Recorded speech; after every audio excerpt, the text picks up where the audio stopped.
You're listening to episode 24 of the Afros and Pixie Dust podcast, Color Me Magic with Courtney. Hey, Disc friends. Welcome to episode 24 of the Afros and Pixie Dust podcast. I am your host, June. This past weekend, I got my whole entire life.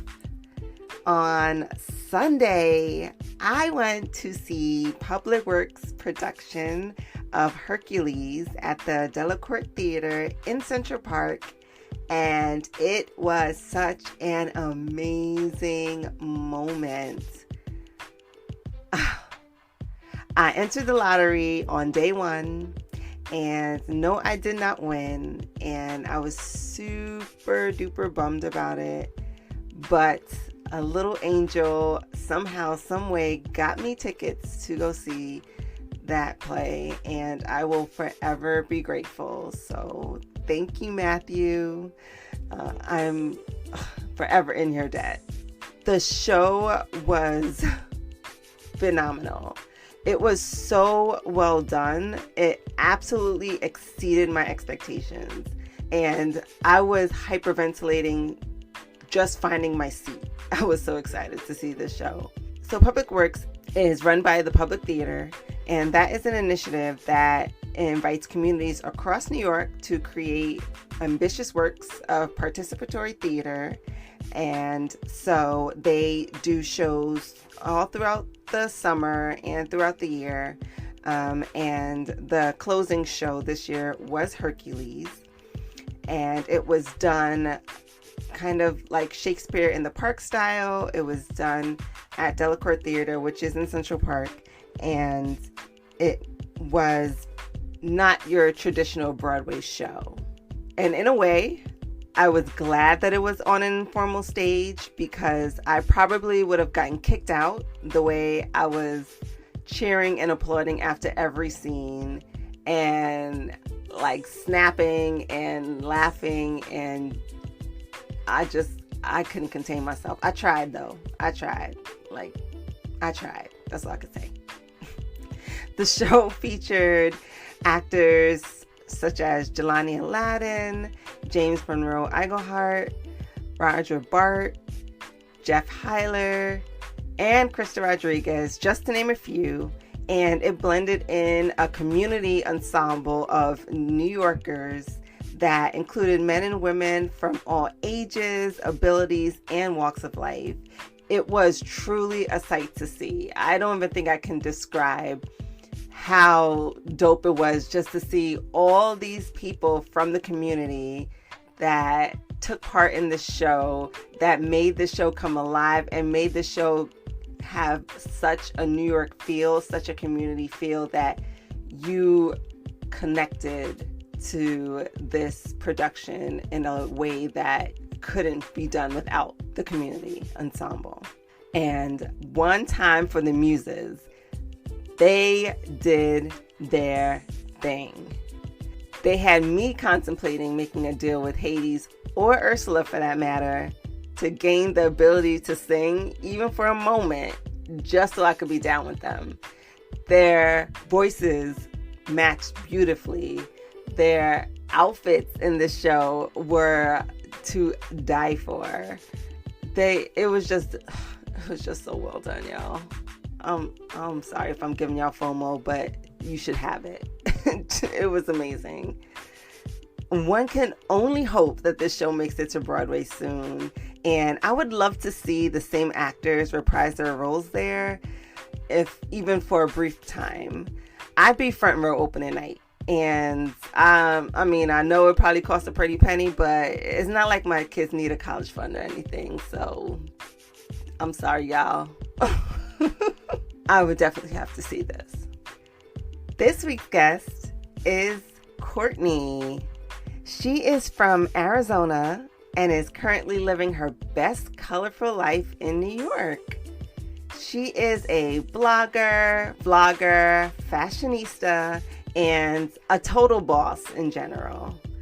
She is the creator of Color Me Courtney, which is a brand that promotes positivity and encourages women to embrace their quirks, chase their dreams, and always dress outside the lines. Courtney has partnered with Disney on several occasions, including Disney Dreamers Academy, Essence Fest, and the premiere of the live-action Lion King. And y'all have to see her outfit for that. She killed it. Earlier this year, she started a new IG account called Color Me Magic, where she focuses on her love of Disney with a sprinkling of Harry Potter and Broadway too. There, she features her Disney bounds from her 100 Disney Bound Challenge she's currently undertaking and crushing, might I add. I'm so excited to have her on the podcast so that you guys can get to know her a little bit better. And without further ado, let's get into my conversation with Courtney. Hello, Courtney. Welcome to the show. Hi, June. Thanks so much for having me. So excited to have you on. I know my listeners all love you, and so they will be really excited to hear all about you. Oh, well, thank you. I love that you're doing this podcast. It's such a great, positive thing in the space. So thank you. Thank you for having me. Awesome. Thank you. So we always start off every episode with having our guests tell us a little bit about themselves. So can you do that? Yeah, absolutely. So my name's Courtney. I run a business, a blog, a website, Instagram, YouTube, all of that stuff called Color Me Courtney. I also have a second Instagram account that I started earlier this year that's primary Disney focused called Color Me Magic. And it's been my full-time job and business for the past 4 years, which has been really fun, but also kind of crazy and exciting. I started my blog really just to get a job in fashion because I grew up in Arizona and I didn't have much access to the fashion industry. I kind of studied business and got my MBA when I was really young and then moved to New York hoping to get hired, and it didn't happen. So I started my blog to kind of make my own way into the industry and never intended it for it to become my full-time job. I really just wanted it as an access point, but after it grew and my passion for it developed, it has become my career now for the past 4 years. Wow, it's amazing Yeah, how life just unfolds in front of you. totally. So that's so cool. So when did your love of Disney first start? Oh, I've been obsessed with Disney forever. I think as most of us were as children, just watching the movies. And then I was a competitive dancer. So early on, we would go to Disneyland every year for our competition. And it was really fun because it was like me and all my friends being able to be, at the happiest place on earth. And with limited parents, we'd usually have one parent for every eight of us running around. So that was probably where my development of the parks really started and being able to take it a step further, and just going every year with some of my best friends really kind of developed this connection that now I kind of take with me through the movies. And now, of course, through my account, it's just been a whole new resurgence of being able to connect with the Disney community on social media. Wow, I knew I recognized that point when in your pictures, that little toe point. Okay, now it all comes Yeah. together. That's I don't know if I was a very good dancer. I was a good performer. I had a lot of face, but I wasn't really flexible or anything. But yeah, there's always probably a little toe point or a more graceful arm than the non-dancer. So, do you have a favorite Disney movie? Yeah, I probably have three or four. I have four. Five. I have a few. It fluctuates. I probably would say if I had to pick one or even two that are my ultimate favorites, it would be Hercules. There was a year in high school where I would always fall asleep watching TV, and it was they were playing scary commercials for The Ring and scary movies like that on Nick at Night. So instead of chancing that I would watch Nick at Night and see one of those scary commercials, I would just watch Hercules. So I watched it literally every night for a year. I did the same with Robin Hood for a year.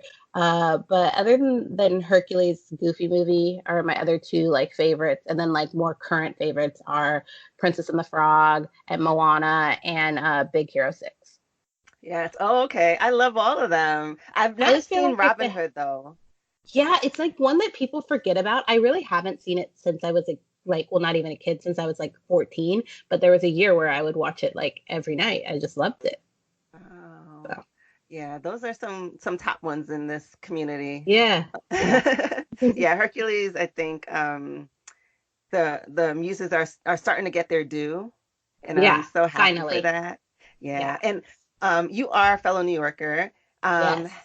have you heard about the Hercules production the Public Works is doing? Yeah. I'm so excited. So when I was in high school on like the dance team, we had shows where we would get to like, make up like a dance and then like perform it. Like if it made the cut, we'd get to perform it for the school. So I did Zero to Hero as our dance. And like all my friends were like, why are we doing like a Disney song? I'm like, because it's so good. Like why wouldn't we do it? So I choreographed a dance to that. And like that was the same year when I came to New York for the first time and saw Broadway and then was like became obsessed with Broadway. So since the beginning, like I was like, why isn't this a musical? It's the best Disney option to make a musical. Like they try to do Little Mermaid, where that's really hard. You have to be in a fit. Yeah. Like make it easy for yourself. Do Hercules. So I've been saying this for years. So I'm so happy that it's like finally happening. I'm a little bitter that it's like Shakespeare in the Park kind of thing and not like a real Broadway production, just because I feel like it might not live up to the potential, but I'm excited to see it. And some of Yeah. the actors I've seen and other stuff. So I think the casting's really good. Yeah, I'm excited. I entered the lottery, fingers are crossed, and I saw Jelani Aladdin, who was the original Kristoff. So Yeah. I'm really excited that he's going to be in there. Yeah, I So, saw him in Frozen, and then I'm not sure his name, but the one who he used to be the genie yes. and going to be in Hercules. And I also have seen him in Hamilton as well. He was playing the Hamilton role for a bit. So it'll be nice. This will be my third time seeing him in a show. Yeah, he was on Unbreakable Kimmy Schmidt. I don't know if you watched that Yeah, show. I did. I did. I loved him on it. He was like him and Titus's back and forth was really fun. Like Titus is, I mean, if I could start another group, I'd start a Titus Burgess fan club, like, or a petition or something to get him in The Little Mermaid. Yeah, I know that there's like a big push for that, and I love that. I think it's so fun. I don't think it will happen, but I would No, very much love that it would happen. yeah. I mean, if we pray hard enough, maybe Yeah, the Disney gods will hear us, right? I know. So, of your many favorite movies, do you have a particular character that you identify with most?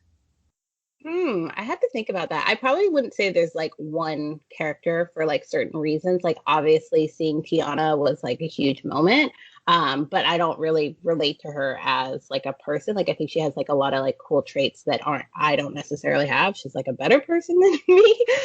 She's Um, gold. yeah, she's like actual goals. And like before that, like I used to like really love Roxanne, but she's like very like shy and timid and like not like me at all. So I think sometimes for me, like it's not necessarily seeing myself, it's seeing like other parts of other people that's like really fun as like a representation point of view. Cause I've always kind of had like a pretty strong sense of self that I think my parents instilled in me. So just seeing someone physically represented like Tiana, like was a really great like identification moment. But from a personality point, I don't have like just one that I identify with. I think I have different pieces from different parts of the movies, and that's why I don't have one favorite movie. I have like five, and I don't have one favorite character. I have like multiple ones. Yeah, I feel you. I always preface everything with I'm a Gemini, so don't try to Yeah, peg me as one thing. yeah. That's fun. So I totally get that, not having like anyone in particular. Yeah, Um, yeah. because depending on how the sun is shining, who knows what you're gonna get from me. Exactly. So is there a particular way that you like to express your Disney fandom?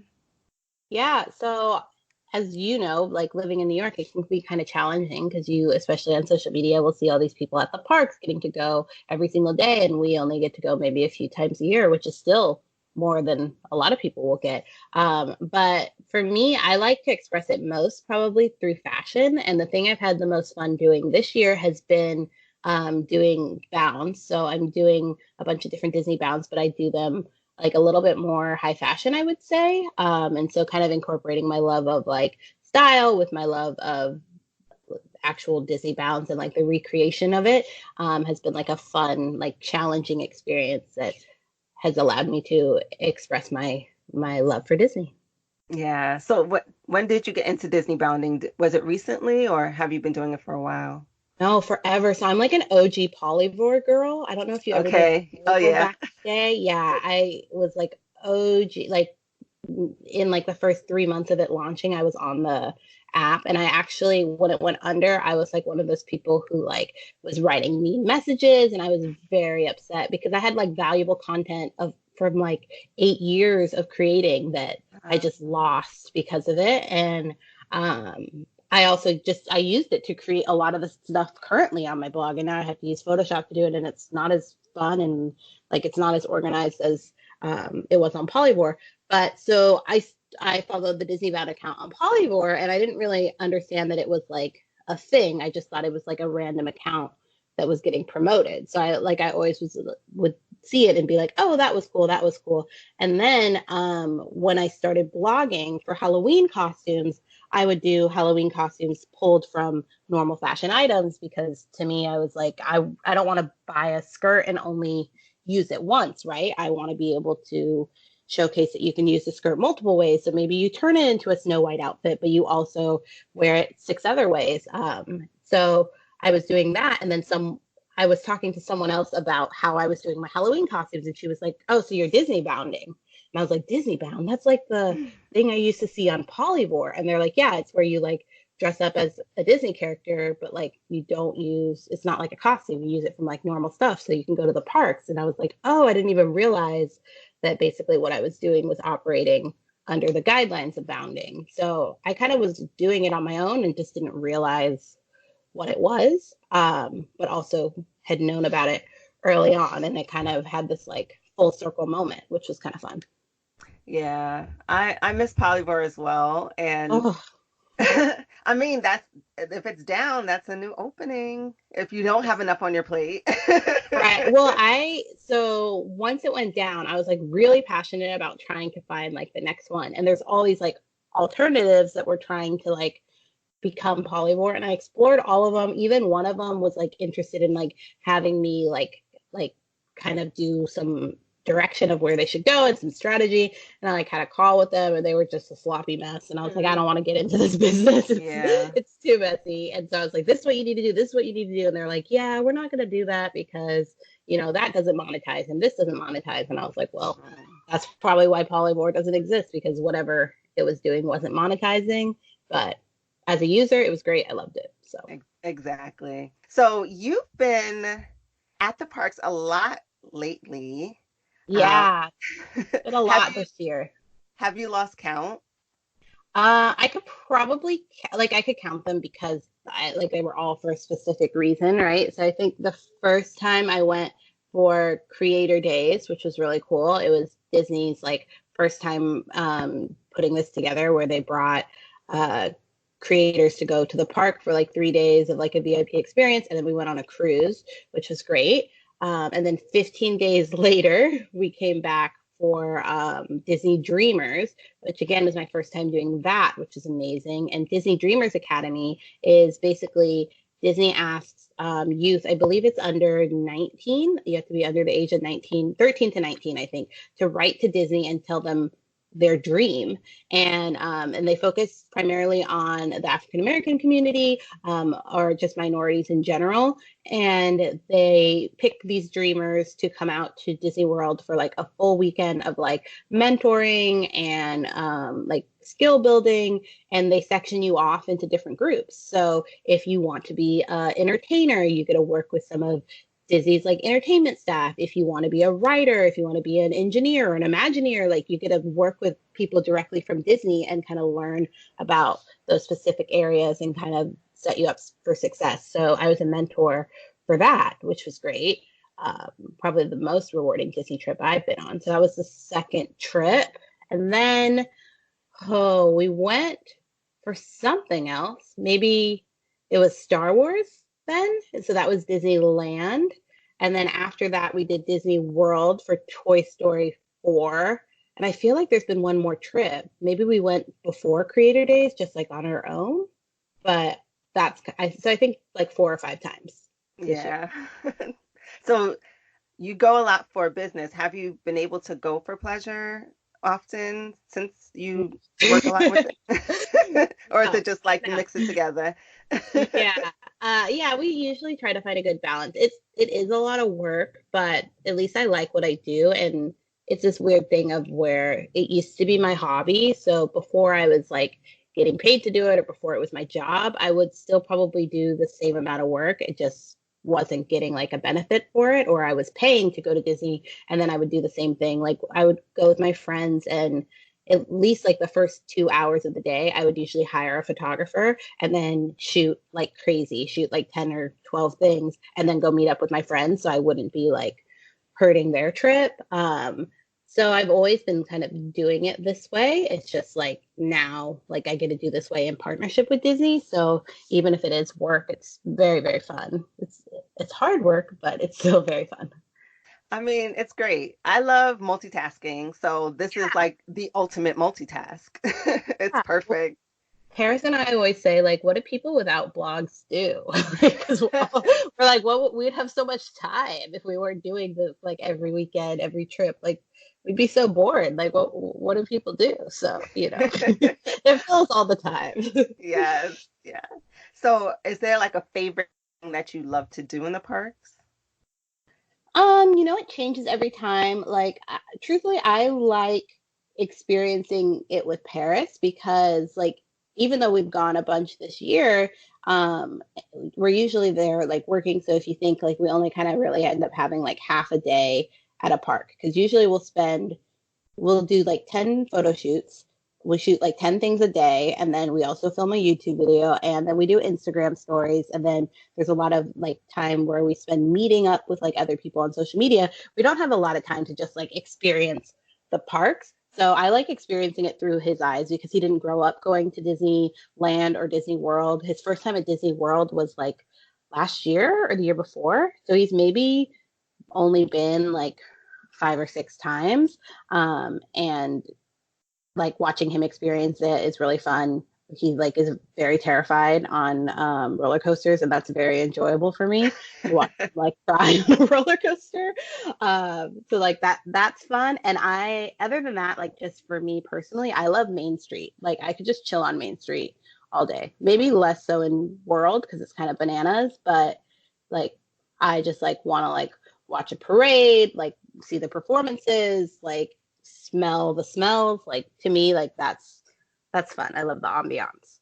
We got to get Paris on here so he can talk about his experience. I know you should interview him and have him have his own episode. He probably would love that. Yeah, for sure. I need more Disney men on here, so Yeah. definitely we got to get that started. We got to There's get that in the works. none, right? I There's, told him I was like, you should start a man Disney style account because there's like two. So, yeah, yeah. you know, There's yeah about a handful, and they're not super active. There is right. one Instagrammer. He goes by Disney Hypebeast. He Oh, does okay. like Saturdays are for the boys, and so he tries to Mhm. share a lot of like the Disney guy accounts. Oh, Um, that's fun. on that day. But yeah, we need more. We need more Disney loving men. We know you're out there. Yeah. Come Show talk up. to me. Yes, I love it. I'm following So Disney Piece now. yeah. So you've been 5 times. Do you have any more plans to go to the parks? I'm speaking at a panel in the end of September. I think it's September 21st at Flock at Disneyland, which is fun. It's like all about like influencing. There's a few tickets still available. So it's FLOCK. And I believe the date is the 21st or the 22nd.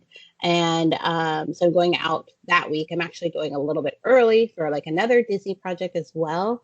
And then our plan right now was to go in like probably September, October-ish, because Orlando Tourism Board wants me to go do something. It's still up in the air, but I would like to go to World like kind of fall-ish. I think it'd be important, mostly from a content point of view, to capture like some fall-related content. So that probably will be our trip then. And then I don't know. I don't have any plans to do holiday at the park. I actually haven't in forever, just because usually Disney's not doing projects associated with holiday because it's crazy and they probably don't want additional people at the park. But probably 3 more times this year. I think fall in the parks is like the best. Yeah, well, and it's hard for me. Like a lot of times, like last year, maybe I went to Disney 2 times, or three, maybe 3 times in the year. And so I would go and I'd be like, crap, it looks like fall. I can't create content for the next few months because I can only create like really timely like content. So like that's kind of annoying because I'm like trying to duck away from like a pumpkin or like from like fall decor. I'm like, get out of my photo. But I think now because I have my Disney account where I can post Disney stuff every day, I think that's important to get some that's like timely. And you know what? When you were talking, it made me remember that I went to Disneyland Paris this year and I totally forgot about it. Yeah, you I think did. that was Remember I that. knew there was another trip. It was yeah. You did So your Sleeping Beauty down there, yes, right? yeah. I think it's my favorite dress I've ever done. Which I don't have any feelings for even Sleeping Beauty as a movie or like Aurora. Like I don't have like any strong pull to her at all. But that dress was like really fun. So Yeah. So yeah, yeah, I don't think I've seen Sleeping Beauty, but I've watched yeah, Descendants. And so yeah. now I Mm. like the Descendants Sleeping Beauty. I haven't seen the new one yet. Did you love it? Yes, yes. My Yeah, daughter, it's been on repeat it's her thing. Yeah, since opening day. I get it. I remember when High School Musical came out, and it was like I watched it every day. So I can't imagine. Yes, she's made me learn all the choreography, Oh, so fun! I'll be on point. I'll be ready if anyone needs Love me to it. stand in. So, do you have a favorite park out of all the parks you've been to?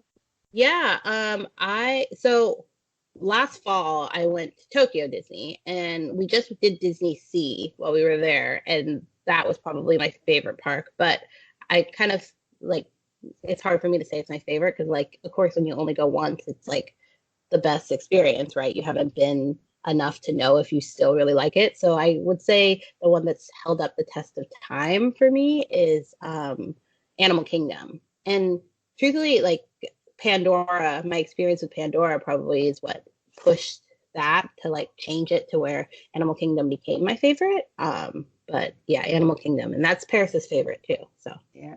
Have you made him get on Everest?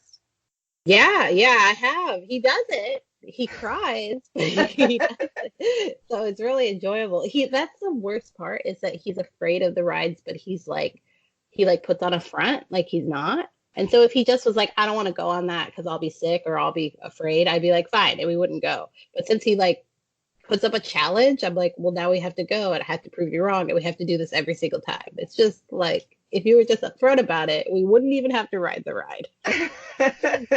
We have to see the ride photo for Everest. Have you seen it? I'm Well, I sure it'd be posted classic. one. Well, because we vlog on the ride. So we Oh, literally hold the camera. So let me find it. It's kind of far back in my feed on my Magic feed, but there's a swipe through and it's like the caption is something like which face are you when you ride which Paris face are you when you ride oh. Everest? But there's like photos of him.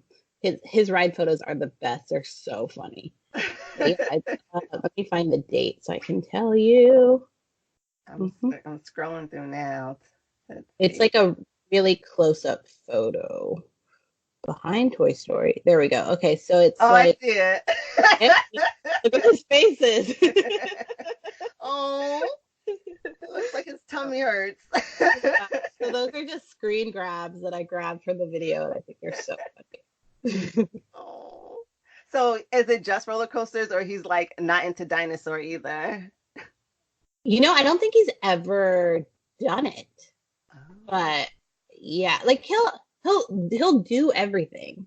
It's just he'll get on and he's like, ah, and then he gets off and he's like, that wasn't so bad. And I'm like, I literally have footage of you screaming so hard. So we did in Paris, we did the crap, the one from Finding Nemo. I can't remember what it's called. And it's like it's pretty spinny, and that one kind of got him. I think he has vertigo. I told him that. Yeah, So that one yeah, kind of bothered him. And yeah. teacups, he can't do the teacups are his like nightmare. They're the worst ones. And I do a teacup photo every single time, so we write it every single time. And like I always get a footage of him, and he like can't do it. Yeah, my kids are anti teacups as Yeah. well. We had And last time I was on it, a kid got sick. yeah, And they were like, we have a code V. And we were like, what's a code V? And we looked and we're like, oh, that's a code V. It's real bad. my daughter's first time riding the teacups, she didn't have a code E, she had a code B, a code Oh brown. no. I was like, oh, okay, we're not doing this again for a while. Oh no. I was like, That's really, hilarious. really? Of each exit, you had to pick that one. So yeah, teacups. I got a little bit of trauma from that, so I don't know. Yeah. So far. Hilarious. So you've been running Color Me Courtney, and it's wildly successful, wildly popular. I love it, and just congratulations for all your success. And I love you're in this space and you're so open to sharing how you've been here and all that you do. What made you decide to like take the leap and just do this 100% and not think of like trying to look for work as like a fallback plan? Yeah. So I just have like firm belief that like whatever percentage you put into something is what you get out, right? So if you put 50% into something, you'll only ever get 50% out. So for me, it was like I have to put 100% in. I have to treat it like a full-time job. I have to put, the full-time job hours in it ever if I want it to be as successful or something to, sustain me as a full-time job. So my previous job, like my real job, I'll say, before Color Me Courtney was I was making handbags at Coach, and I loved it. I started out as a merchandiser, and I didn't love it, and I wasn't great at it.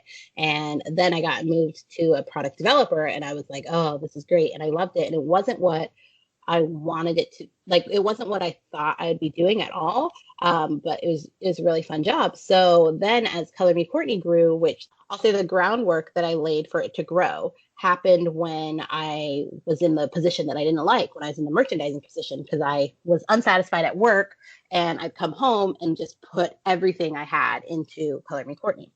So then now in this position that I do like as a product developer, I had laid the groundwork to set myself up for success with Color Me Courtney, and now it had started to I kind of started to see some of the benefits, but now I was happy with my job. So I was like, I don't want to work on it as much. I like doing like my coach job, and I would stay late at work, and so then it would like give me less time to work on Color Me Courtney.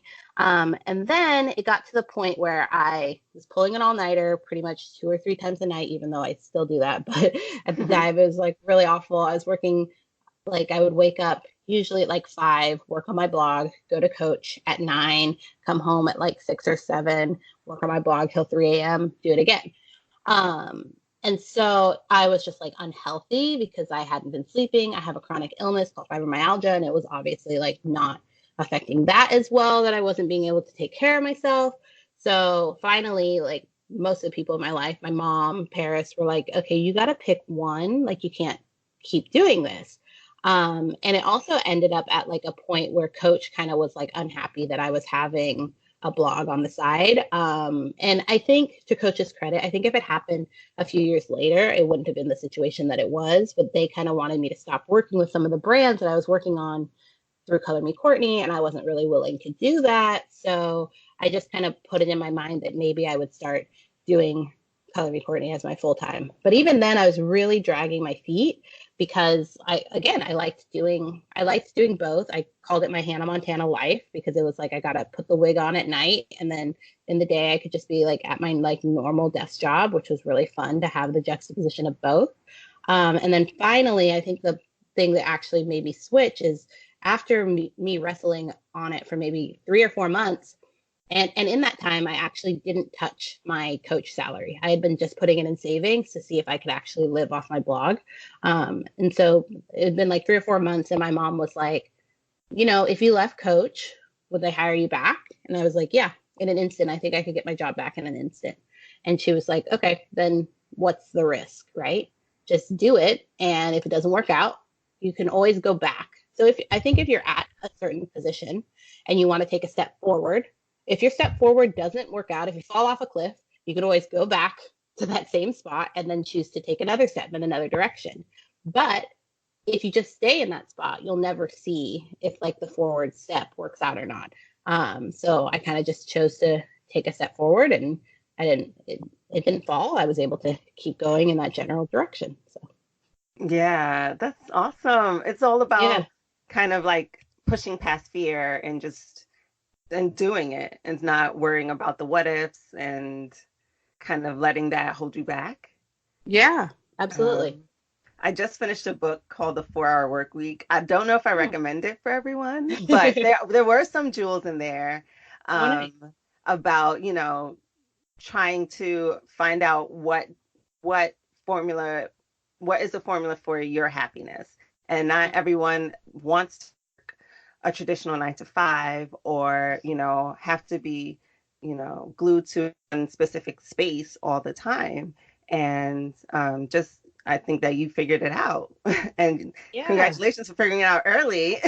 Well, Because, I think I just took a risk, right? Like, yeah, I don't know if definitely. I knew I was figuring it out at the time. I was just like, let me just go for it. If it doesn't work out, like, I'll figure it out from there. Right. Yeah. And, it takes bravery and it takes guts, but look at the reward for taking Yeah. that risk. That's Well, it's awesome. so good that you read like business books. It's like something I need to work on better. I was being interviewed on a podcast recently, and they asked me like, what's a recommendation of like a resource that you would like share for people, and it was clear that they would like drop like a really good like this book changed my life, and I just like didn't have one. I was like, I just read Harry Potter over and over. And they were like, oh okay. Like that's not what we were looking for. And then I was like, they're for sure gonna cut it out, and they actually aired it. Oh, I was like, I wow. just looked like this loser that they were looking for me to like give them real gems, and I told them that I just read Harry Potter over and over. So But the thing is, you didn't need those books. Some people need those books. Like I'm in my 30s. I'm trying to pivot a little bit hmm and not be glued to work. hmm And you kind of found a way to merge work and play and doing what you love on your own terms. And so not everyone has that mindset to kind of think outside of the box. hmm So they need a book or something to kind of help nudge them or guide them or give them that kind of like cheat code or whatnot. So you didn't really need the book. So you can read them, but I think you can write one at this point. So yeah. Well, thanks. I appreciate it. but yeah, I mean, I like a few of the I don't know if they're called like motivational, inspirational books, but um, that was one that was recommended by some people, so I figured I would read it. It's Yeah. okay. I can't 100% recommend it because it was only because it was I think it was the point of view of the book. It hmm kind of was like glorifying like gentrification and whatnot. I was just like, eh. Like shortcuts, kind of sometimes. Yeah, but it was like, oh, move into this neighborhood because it's cheap, and Yeah. Yeah. Yeah. Yeah. take advantage of this and that and whatnot. And I'm like, I get it, but it just made Yeah. me feel some type of way. So I can't Yeah. 100% push it, but they did have really good advice. Yeah, I think shortcuts like work out for people sometimes, but I think they kind of you have to have like blinders on to be able to do that, right? To be able to gentrify a neighborhood or to be able to, you know, make these kind of like sacrifices that maybe are at the expense of like someone else. So I guess that is like a quick way to get there, but I always think that sometimes the quicker way, or not the quickest way is always to build your own path. It's sometimes a lot more work, but if you build your own path, then you can like lift people up and like keep the door open for other people once you get there, opposed to like taking a shortcut with like blinders on, you know? So Yeah, definitely, for I'll check it sure. out anyway. You never Yeah. know. You can learn a lot from other people's opinions. Yeah, and I did the audiobook, so you can kind of like fast forward to like Yeah. or if you get the actual book, there's I think it's more detailed with like websites and things for shortcuts and whatnot. So that might be Yeah. better. Yeah. So you have recently started your Color Me Magic account, which is your all Disney all the time, like CNN at Disney, and I love it. Thanks. What made you decide to create that account? Um, so there's a few things. Like one, like obviously I love Disney and I was getting to work with Disney as a brand, which I always wanted to do. So I wanted to say yes to those projects and share them with my Color Me Courtney following. But a lot of that, but a lot of the people who are following Color Me Courtney aren't on my Disney level. Like I realize I'm the exception, not the rule. And like, you know, there's like a niche community of us and not everyone wants to see as much Disney content as us. So it used to be the best performing content on Color Me Courtney. And then the more I was producing it, the more people were like, okay, it doesn't feel as special anymore. So I was like, all right, well, I have all this content. I probably should find another place where I can like house it. But the real kind of one of the real kind of driving forces for it was to be able to feature more creators of color. Because I feel like everyone complains and says, you know, there isn't enough diversity in the Disney space. And when you think about it, to me, I don't know if that's true. I think there are creators, there are people in the space who are creating content that is Disney focused that are of color, but also like Disney has certain requirements. Like, you know, you have to be able to have a certain amount of followers, you have to be able to have all these different things that maybe if you don't have those, they're not going to be able to hire you. And it's not because of what you look like.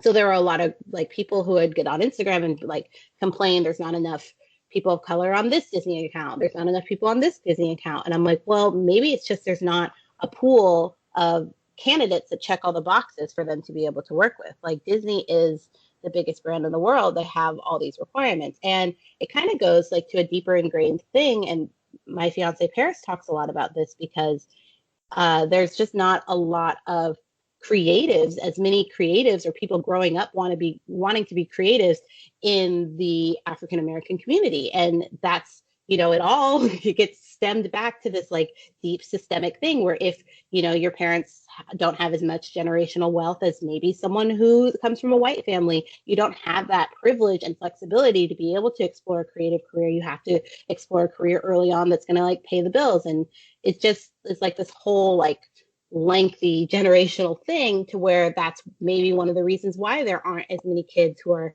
exploring creative careers. So there's less creatives and then there's less of them who are able to do it as a full-time job, right? If you're not doing your blog full time, it's really hard to be able to have these numbers, these metrics, these things that Disney needs for you to be able to get in the door. So it's like this like never ending cycle of there's never going to be enough people for them to choose from because of all this like systemic integration of issues, right? So I was like, okay, that sucks. Like, how do we fix that?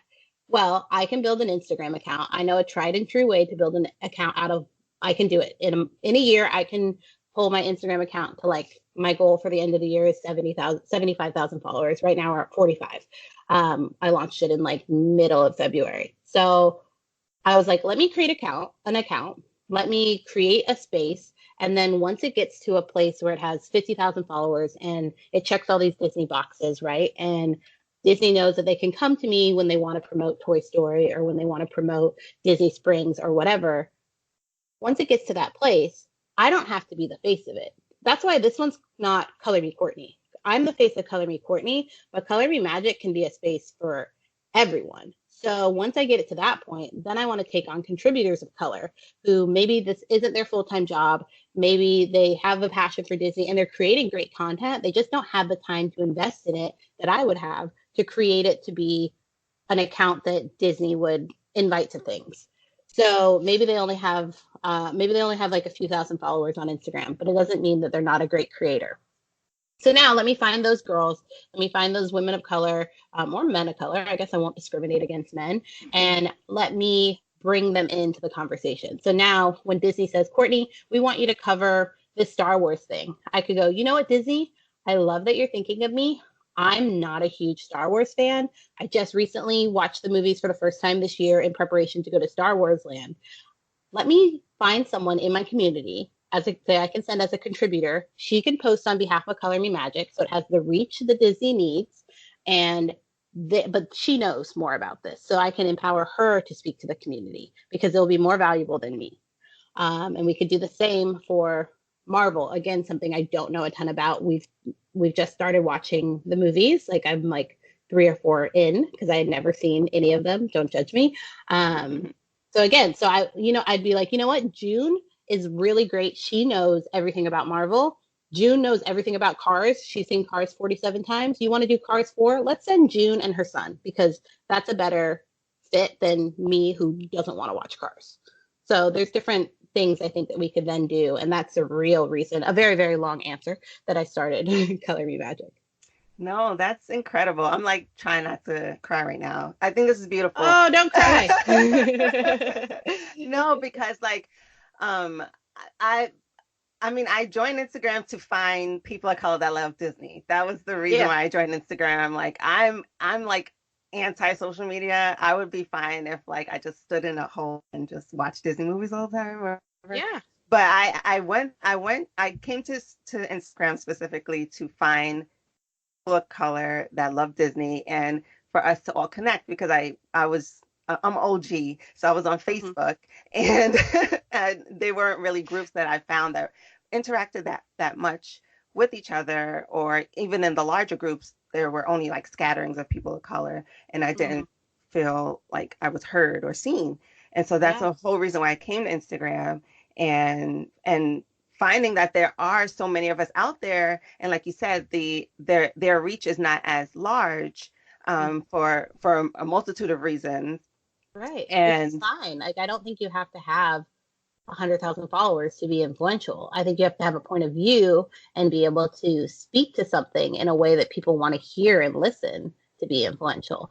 But at the right same time, I understand why biggest brand in the world needs you to have a certain level of reach for them to invite you. It doesn't mean that they don't appreciate your point of view. It's just they're only inviting 10 people, right? So they have to be able to reach 10 million people from these 10 people. So if your reach is 5,000, they're going to go with someone with 50,000. So, exactly it's a you know, business at the end of the day it's a business. business It's and not if you want perfect. to if you want to continue to enjoy what Disney bring has to offer they have to make money Yeah. so they gotta yeah Yeah. And they're doing like I'm actually quite blown away at some of the things they're doing recently, like things that I feel like are the right decisions, like some of the changes that they made with Mulan that people are upset about and they're for the right reasons, but they're not popular opinions right now. So I think they're kind of making these really interesting decisions despite what opinions it might structure that aren't always the most positive, but it's for the right reason. So I'm excited and I support it. Yeah, I really am proud of Disney for the direction that they've been taking lately with being more culturally aware and culturally sensitive and and doing what they want to do, Oh, despite what the majority might think or so I'm really happy and proud of where the direction they're going and because I think the next few years it's gonna explode. And so I'm yeah. all here for it. I mean, They're leading the pack, which is really exciting because as a big brand, most people don't want to stir the pot. They kind of wait to see where the tides go and then follow. But for them to be like, you know what, we're in this number one spot. Let's take it as a leadership role and kind of make these changes is really cool. yeah, I'm so excited. I mean, everyone's cheering on The Little Mermaid, and I'm excited that Shaggy's just gonna be in the concert series in November. That's so fun. The little West Indian girl in me is like Yeah. screaming. So Yeah. Oh my God. I'm happy about that. So my dreams have been answered. That was my petition. Yeah.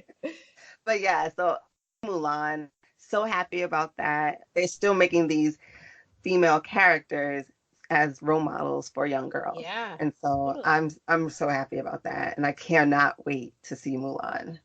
Well, and the cool 100%. thing about them reimagining these like classics is, hey, if you go see Mulan live action, if you don't like it because there's no musical performance, you can go home and watch the animated version.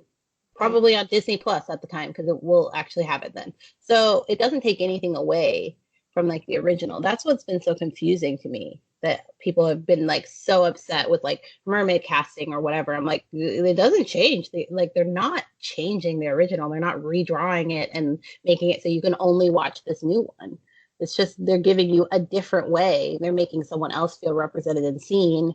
So why isn't that the most powerful like magic of all? Like who cares if it's not going to change your opinion of the first one. Like don't give anything that power to change a childhood memory. I don't give anything that power. So And no, exactly, because, first of all, they're unlocking the vault. right. So you don't even have to do any legwork to see your favorite movies as a child. So this is the perfect time for them to reimagine these movies because you're going to have full access to all those other movies that you loved and made your childhood what it was. So why not create this whole new, you know, series of movies for this next generation to enjoy?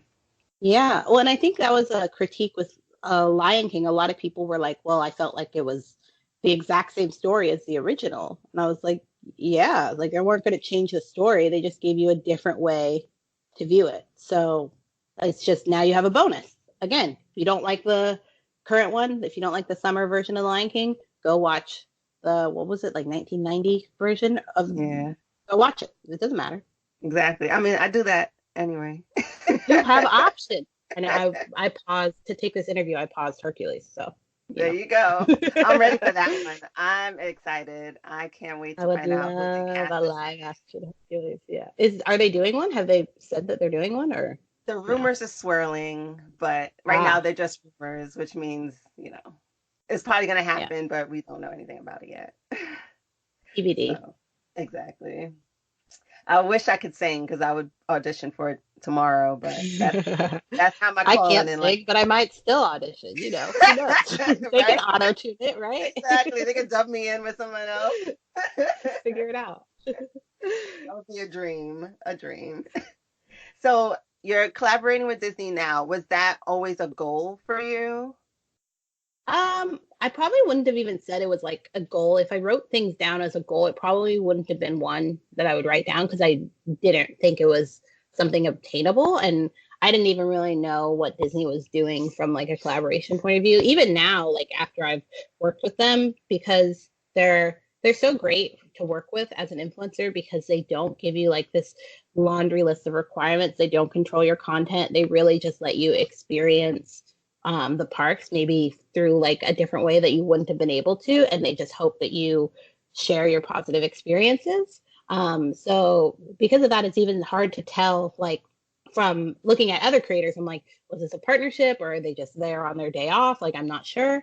So it wasn't technically like a goal. I maybe like a dream, I guess, but not something that I was even really aware of that was possible. And so that's why now I speak to it and I speak to my experience so that people can have it as their goals and hopefully learn through my experience how to get there. Yeah. So what would you say was one of your favorite collaborations you've done? There's been a few, but I would say probably going for Dreamers was the coolest experience. This year, just in general, I've had some really unique experiences. Like the Creator Days is cool because we got to do cool stuff. Like we went to the park when no one was there at like 7 a.m. and saw the sunrise. Like magic hours were somewhere else, and they blocked off the park for like 30 of us, which was insane. But the things that like have provided me probably the most value were doing things like Dreamers, where it was really interesting to see what Disney is doing outside of like a park experience. As well as I went to Essence Fest with Disney, and that was a really valuable experience because it was in New Orleans, and again, seeing what they're doing to step outside of their own community to empower others was really great. And as a bonus, when I did Disney Dreamers, I got to work with JD McCrary, who's voice of young Simba, and I'm like now his biggest fan because he's like, first of all, he's just like the nicest, sweetest, like good kid. His team is great. Like I met his mom, his manager, they're all great. Then we hung out with them again in Essence. And then when we went to the Lion King premiere, I was like, I feel so proud of JD, even though I have no reason to be proud. I had no hands in this at all, but I'm just gonna claim it a little bit. But I was just like so proud of him. So he's the greatest. So that was a cool experience for a few reasons. Yeah, Essence Fest is on my bucket list. Yeah, I have to go. Like every year I say I'm gonna go, but next year I'm calling it. I'm gonna definitely try to yeah, make it. I want to try to you make it like should. a little group trip I where, was gonna say, yeah, make it a girls' trip, like book and share like an Airbnb. I think there's a lot of ways that you can get there and like get it a little bit more affordable. I ran into a group who they weren't staying, they like did like a trip somewhere else and then like drove in for like the day, like 2 hours in or whatever. And so that saved them a lot of money because the flights and like everything into New Orleans is crazy. But I think there's different ways that you can make it work. Got to be a little yeah. creative. But I want to make it like an Afros and Pixie Dust event. I want all of us, is it? Disney fans to come in. Hopefully Disney Yeah. sponsoring again next year. Go to Yeah. Essence Fest and, support their booth and then do like a little Princess and the Frog kind of walking tour or kind of Oh, something fun. to that effect. I think that would be fun. Yeah. No, that's Uh, great. I feel like you could sell tickets to a Princess of the Frog walking event, and then you could use that to like cover your trip. Like if you wanted yeah. to plan and do the research, because I'd pay for that. Yeah. Yeah. I definitely have to start making some calls and see how we can organize this because I think it would be a really great, fun trip for Disney fans. And Ah, I love that. yeah, so Essence Fest 2020, we're coming for Ooh. you. You had your Disney Bound Challenge, Yeah. and you started that when you started Color Me Magic. How did that idea come about? So it's something I thought about like last year that I really wanted to do. I like big, impactful moments, and I think truthfully that it creates more buzz also with like content. Like if I'm just going to say I'm going to do a lot of Disney bounds, people would be like, great, great. That's like that doesn't mean anything, but I'm like a numbers nerd. I like numbers, so I like metrics. So for me to be like, I'm gonna do 100, like that's like an actual goal, so I can work towards like knocking it down and doing 100. And so I had like a lot of ideas for them. Now that I'm like 60 in, I'm like, oh, why did I choose 100? It's a lot of work, but but we'll get there. I think it's just kind of fun to like have like a goal, like goals that you can achieve are fun for me. So, Yeah, definitely. Do you have some favorites? oh, I think a lot of my favorites have been the winter ones, which I originally thought they would be the worst because most Disney people, like who are obsessed with the parks, live in Orlando, live in California, like they don't have winter weather. But here in New York, I'm like, I can't just like get out here and shoot like a skimpy dress. I have to go out and like wear like an actual coat. So because of that, I've got to be like a little bit more creative with like things that you would never be able to wear to the parks, but you could wear and just kind of get away with as like a normal outfit. So like the Sully one has been one of my favorites. From let's see, yes, from Ralph Breaks the Internet was like my first one, maybe. And that's like one of my favorites. I have to look. Let me see if I have any other favorites. What's been your favorite? How about that? Oh, I mean, Yes was everything. I love that one. That was really great. Let me see. Let me Oh, scroll Parents and I to. did Ducky and Bunny, which was really Oh, fun. yes, those two Yeah. were really good. I love Especially that because we one. hadn't seen the movie yet when I had planned the outfit, so I had to kind of just guess because I base a lot of them based on their personalities. But I think it worked out. I did Timothy Mouse, which he's one of my favorite characters, so that was fun to do. I've done Tiana so many times. I like need to stop. It's maybe been like five or six. It's out of control.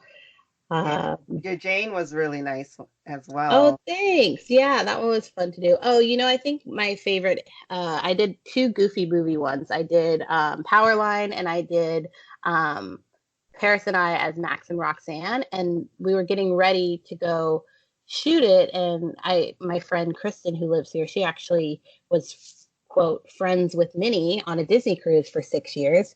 And that's how she met her now fiance, who was friends with, I don't know, some prince. I can't Prince Charming, I think.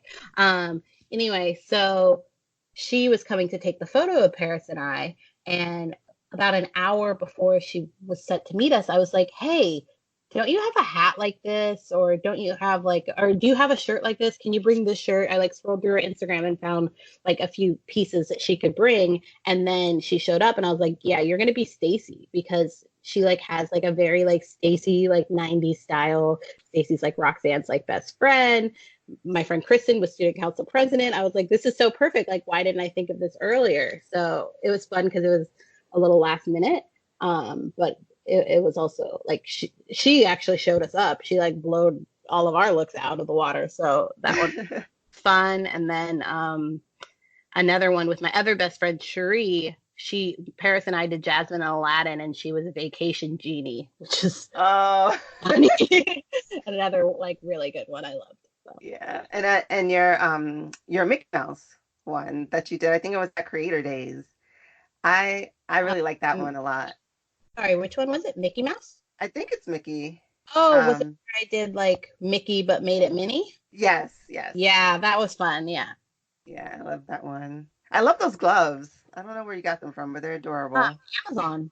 Oh, So naturally. years ago, like Sex and the City 2 or something, Carrie was wearing these like half finger gloves and I was obsessed with them. So I like bought a bunch back then. And then as I was like trying to find gloves for recent projects, I was like, oh, I'm gonna look for those gloves. So they're called like five finger half gloves. If you search that on Amazon, you can find them. All right, sold. Because if my cart isn't full enough. Right. But no, I love your balance. Do you plan them out well in advance? Do you like have an idea of what you want to do? Do you have all 100 already in your mind and kind of are Uh, ready to go? half. So when I started, I like had like a very organized Excel doc and I was like going through that. And then there was ones that would get pushed to the bottom that I would never end up doing. And but there's like a lot of times when I'm shopping just for Color Me Courtney, I'll come across stuff. Like I came across this striped dress a few weeks ago that I was like, oh my God, this looks like a Cheshire. This looks just like the Cheshire cat. So then I got that and did a bound on that just because I found the perfect piece. Um, there's probably six or seven of them sitting in my closet right now that I've had planned. Like I have a Cinderella one that I planned forever, but I'm like, I need a perfect location to shoot it at, and I haven't figured out the best location to do it in New York. Because truthfully, that's been the hardest part is finding the locations. Like I can build outfits easy, but to find a location that is going to tell the story and will perform well, because in the parks you can do it anywhere. Like it's you have all these options, but most of mine have been shot in New York City. So I think I have a Cinderella bound, a Tinkerbell, a Wendy, and a Peter Pan. They're all sitting there. I have one from Moana. I won't even say the character, but I've been so excited about it. I planned Hmm. on doing it as one of my Halloween costumes last year, and I didn't get around to it, and so I've just held on to the outfit because it's kind of fall-y. Um, I have a Dumbo one that I don't know if I'll do. I planned on doing it for the movie and I just didn't get to it in time. I think those are the main ones that I have like on deck, but it's kind of it's a little bit of chaos. It's not Yeah. super organized, but I figure it out as I go. And I ask my community a lot. I think if you're ever don't know what to create or you find yourself stuck, if you just open yourself up and ask, most people will give you more things than you ever could have wanted. That is So so true on all accounts. Like on all accounts. I Yeah. I have so many outfits that are like sitting in my closet that I'm like, I Yeah. don't even know where to go. I have to be better about on location shoots. But Yeah. like, just like how when you were kind of juggling work and creating content, it's hard get it done both at the same time. So Yeah, I absolutely. definitely identify with that. So I've been kind of just using my living room, my bare living room. I'm like, obviously this isn't gonna really do much. Yeah, So definitely gonna start taking some pages out of your book and looking at the beauty that is New York, yeah, um, it's hard. to find Like locations. But yeah, it was it's hard enough just for Color Me Courtney, but for Color Me Magic, it's been a real challenge. yeah, for sure. I mean, pop-ups help a lot. Hmm. But it's a lot of research. It's a lot of research. So Hmm. the whole of the gig right there. They did have a little Alice in Wonderland tea party that they were doing. I don't necessarily say it's a great backdrop though.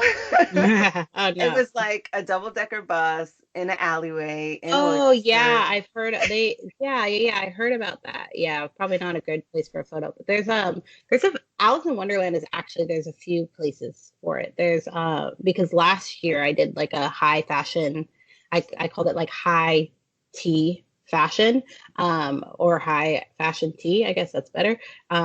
Where I got a bunch of bloggers and we did like high fashion versions of all the Alice in Wonderland characters. I'm trying to do another one this year, but I don't know what. I can't figure out which movie I want to do, so TBD.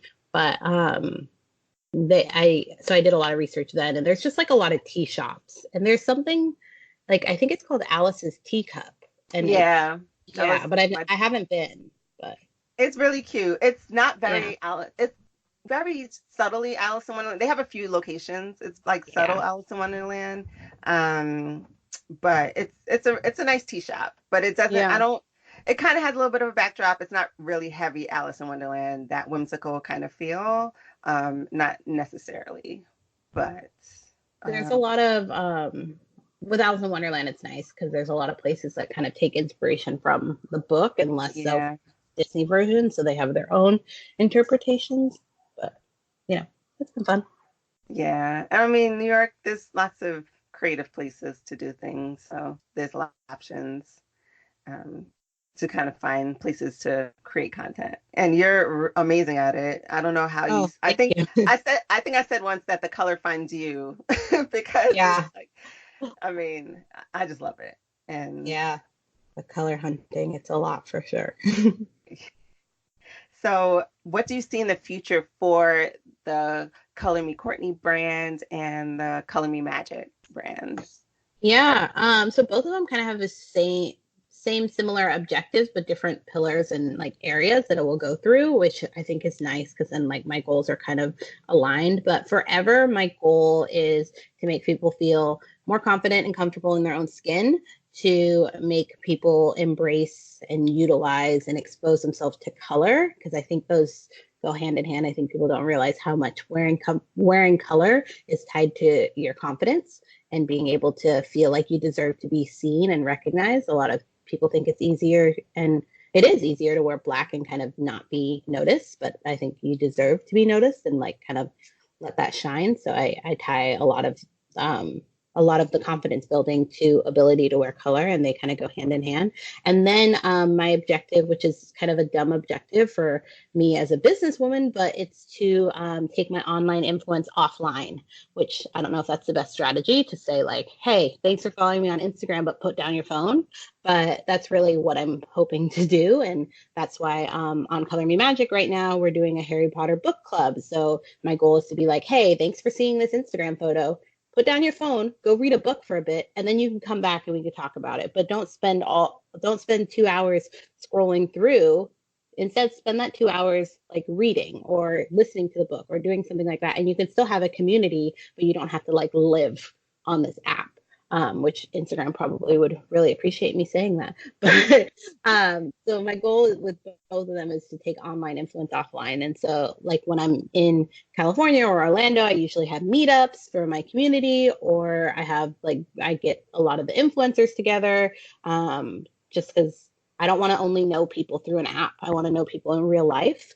And influencing is lonely. Like I spend the majority of my time here in my apartment behind a computer, and you wouldn't know that because I like am vibrant on Instagram and that is my personality, but you don't get to spend that much time with people doing this. So I like people, and so I like to take stuff offline when I can.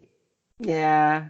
And it's social media should be about being social and having a community. And Hmm. I think sometimes people forget that, or you can kind of get washed, like just washed up into scrolling and commenting and Yeah. liking, and you feel like you feel obligated. I didn't get through everyone's posts. I'm not a good friend, you know? Mhm. But it's like you can be a friend Yeah, just by it's saying hi to them in real time, you know? totally. And then snail mail. That will mean so much more than your comment on Instagram. If you send someone a postcard, like if I get a postcard, it's like the best day. I put it on my fridge. It lives there for a year. But your Instagram comment, I forgot about it by the next day because I had other ones. I just think that for social media was supposed to be this way to connect us further and like an extension of our relationships and not a substitute for our relationships. And now it's become a substitute. People only know people through a computer. And I think that's fine. Like, I'm not going to ever meet every single one of my followers, but if we can have these experiences offline together, it just adds a little bit more value. I think that's what it was supposed to be from the beginning. Yeah, definitely finding people that you wouldn't find every day walking down the street. And that is the beauty of social media, because I might have not found, other Disney fans as easily as I on Instagram. Now that I found Yeah. these people, now how do I build that relationship even further? It's not just about, I like your photo, or, I'm gonna, follow you here. What can we do to, build this community, gain this friendship, gain some kind of fulfillment from our interactions a little more? So I totally agree with you on that. I love the fact that there's so many communities that are being built, and that so many friendships that people may not have been able to have if it wasn't for social media, and how those have blossomed. And even, the marriages too. That's cool. Yeah. That's cool. That's fine. Yeah, so, and I think it's evolving. Back in the day, I'm kind of, I guess, a little bit before the internet, and so this was all kind of taboo, and now it's commonplace to kind Hmm. of build these relationships. And I think as Hmm. time goes on, people have to still remember, days past where you did connect physically or connect a little more meaningfully. Hmm. Um, and I think we'll get back there. Yeah, I hope so. I have faith. Yeah, I guess that's all you can have, right? exactly. So do you have any more meetups in the works? Yeah, so I'm doing something specifically for women of color in the community in California when I'm there in September. So I'm doing like gonna just reach out to a bunch of people and kind of do more of like a intimate like dinner maybe situation. Last time I was in California, I had just like general meetup for like all influencers, but I'm gonna kind of keep it to people of color, minorities, and kind of talk to them about what their interests are, like what things that they are interested in, so that when I start to bring on collaborators, I can know what people are interested in and what would be the good fits for them. So I'm going to kind of open that door when I'm there in September. I also have someone from Disney who has agreed to come meet with the girls when I do that. She works on like the multicultural team, so she last time I was in California, I met with her maybe this spring, and I told her what my plans were for September and for Color Me Magic, and so she was very interested in like getting to know people, and she's been a great resource to where anything that like Disney that I maybe wanted to be a part of that wasn't a part of, she kind of has been able to like loop me in and like make things happen. So it'll be good that she'll be able to do that for some other people too. And that's probably the next thing I have planned. I have a few like group photo shoots I want to do maybe next time I'm in Orlando, but I just don't have a solid date for that, so I haven't really planned anything there. Okay, that's awesome. And do you Yeah. mainly use Instagram to kind of reach the community? Yeah, usually like if I want to work with someone specifically, I just mostly send them a DM. Sometimes I'll email them, but most people like to be contacted that way on Instagram. I'm the opposite. If you want to get a hold of me, the best way to send me an email because I get about 650 on Color Me Courtney, and right now Color Me Magic, I can't even see the DMs because I'm doing like featured templates every day for the Harry Potter thing, and so Mm, that's Yeah. Like I won't even see your comment, your DM right now. But usually I'll send a DM if I don't hear back in like 48 hours, or if they haven't seen it, then I'll reach out another way. Okay. All right. So people need to follow you on your Instagram to kind of get to hear what you have planned. That's the best way to do it. Yes, absolutely. Yeah, or if there was something I talked about that you were particularly interested in, I will be quite honest that I do a mentorship program on Color Me Courtney for Black girls in Brooklyn during Fashion Week. So that's like shifting. It takes about 30% of my time. So like I've said no to most like collabs just in general with my business, like even paid ones. So I'm not even taking on a ton of collaborations right now because I'm focusing on my mentees. But yeah, if you ever like want to work together or anything, I think the best way is to send me an email and send me exactly what you want to do. Because again, to be honest, I get about like 600, 700 of those a day. I kind of go through them really quickly. So if you're like, this is what I want, this is the objective, this is why it would be good for you, this is why it would be good for me, this is what I want to do.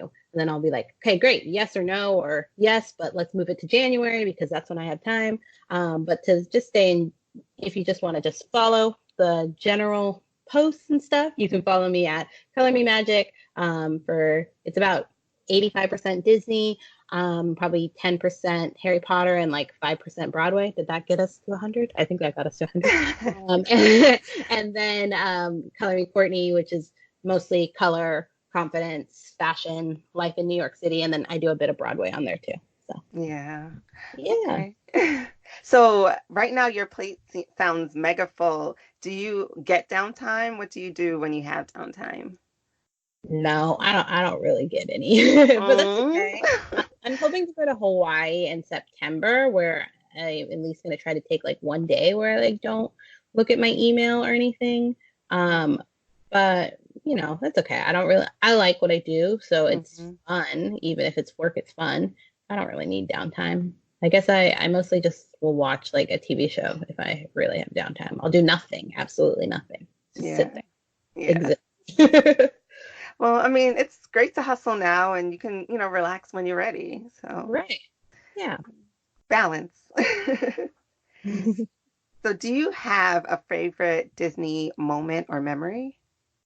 Um, Probably not one specific. I have like a lot of good memories at the park. Probably going to Tokyo Disney because we didn't plan it. I ended up being there on Halloween, which was crazy because the costumes were insane. So that was like a really probably one of my favorite memories as of late, I would say. Yeah, that's on my bucket list as well. I want to try to get there for next year.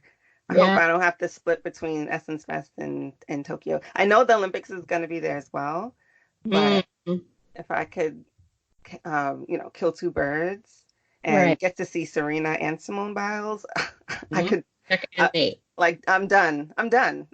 Yeah. I could, it's a wrap Yeah, for you should me. go. So, It'd be you know, fun. I'm gonna write those down in my goals list. Hopefully Yeah. that can happen. Um, so this has been amazing. Thank you so much Yeah. for spending time and talking with me, Courtney. Good. Uh, Thank you for having me. It's been so fun. so I always ask everyone one more question, Yeah. and it is, what is one thing about yourself that you would like everyone to know? Hmm. Well, they probably know, but I'm a Leo, and I think that tells you so much about my personality. I feel like it's like most people know, it's like quite clear. But I guess another important thing is I'm quite sarcastic, which does not always translate on the internet, as I've found out. So it's something that I don't always share, but it's like a huge part of my personality.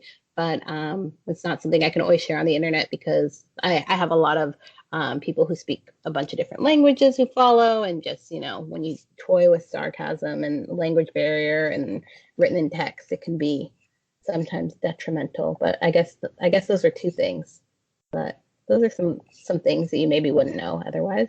Yeah, I'm waiting for the sarcasm font. When that happens, life will be a lot easier. Yeah, that would be so great. I can't tell you how many fires I've had to put out because they're like, Courtney said this, and I'm like, it was clearly sarcasm.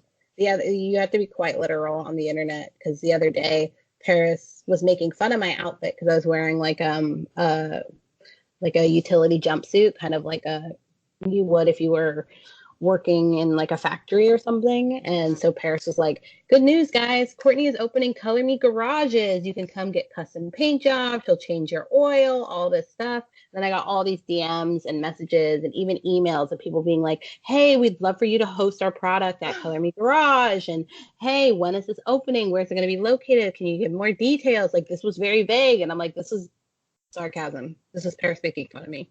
I didn't mean to like start a frenzy. So, you know, Wow. That's insane. yeah, it's okay. It's fun. So this has been awesome. Once again, thank you so much. Of course. I Thanks for having me. learned a lot, and I appreciate you just coming on here and sharing a lot about your experience and your journey. Um, if people want to, well, you kind of mentioned it before, but if you Oh don't yeah, I mind can repeating, recap. Yeah. if people want to learn more about you, to, you know, get to know you a little bit more, where can they find all of your accounts? Amazing. Yeah. So the hub for me would be colormecourtney.com. That's my blog where I publish like links to my outfits. I publish articles there a couple of times a week. And there's a lot of like fun information, anything you probably wanted to know about me, contact information, that's all there. I have two Instagram accounts. One is Color Me Courtney. Courtney is spelled the normal way, no Kardashian K, nothing like that. Courtney. And then I have Color Me Magic, which is the Disney Harry Potter Broadway focused account. I publish about 1 to 2 pieces of content on each account every day, as well as I do some fun stuff on stories. And then I have a YouTube channel where I publish 3 times a week, Monday, Wednesday, and Friday. That's called Color Me Courtney. You can find it if you go to youtube.com/C/Color Me Courtney, or just by searching it on YouTube. And I'll be sure to link all of that information in the show. People can just Thanks. get right to it. Do you have a Pinterest? I do. It's Color Me Courtney, I believe. I'm not super active. I'm mostly just repinning my blog stuff. But yeah, if you are active on Pinterest, you could definitely follow my Disney Halloween stuff like performs really well. So there's a lot of Disney Halloween stuff on my Pinterest. Okay. Yeah, I'm just starting to get into Pinterest, so I always have Yeah. to remember to ask. Yeah, yeah, yeah. Yeah. So this is great. Thank you once again. Really appreciate it. And can't wait to see everything you have in store. I'm so Ah, excited to see well, you grow thank in this you. community. Thank you so much. And thanks for this podcast. It's such a great resource. I really appreciate it. And I'm very honored to be here. You've just heard my conversation with Courtney. I hope she's inspired you to take some risks and go follow your dreams. The Color Me Magic Instagram account is almost to 50K, so if you aren't following it yet, head on over, check it out, and go give it a follow. I'm so excited to see what wonderful things she has in store for this community. The POC-owned small business for this episode is Main Street Muse. It is a Disney ear shop owned by Katie that is home to the OG retro Disney ears. You gotta see these. They're so amazing. Check out her stuff at etsy.com/shop/mainstreetmuse. And as always, if you've enjoyed what you've heard, please be sure to rate, review, subscribe, and share this podcast with all of your friends. And also be sure to join the Afros and Pixie Dust Facebook group so we can chat more about color, confidence, and magic. So until next time, never stop deep conditioning or pursuing your happiness.